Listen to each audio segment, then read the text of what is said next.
Have you ever wondered to use correctly the since and for? So on that basis, today I am going to guide you regarding the correct usage of the since and for, and the differences between the use since and for. How you can use since with the sentences of the perfect tenses and for. So hello viewers, I am Farhan Ali. So today we are going to have discussion over the since and for, as I mentioned before. So since refers to the specific starting point of time, like I have lived since 2020. Like, she has been working since Monday, he has been sleeping since 3 p.m.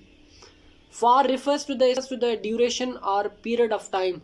Like, I have lived for 3 years, she has been working for 5 days, or he has been sleeping for 2 hours. Quick tips quick tips that you must remember in use since with the mentioning is which mentioning is starting a specific point like time, date, or event. Use for when stating how long something has lasted. The main point is that the usage of since and for does only be occurs, that is only being used in the perfect tenses, like has, have been. Common mistakes that people mostly do during usage of the since and for: they do not know how to use the since and for. Like, I'm waiting since 2 hours. It's wrong. I have been waiting for 2 hours.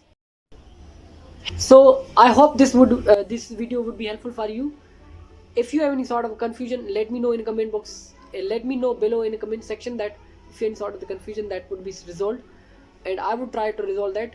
So share it with your friends more, and like it and subscribe it. Meet you in the next video. Okay, Allah Hafiz.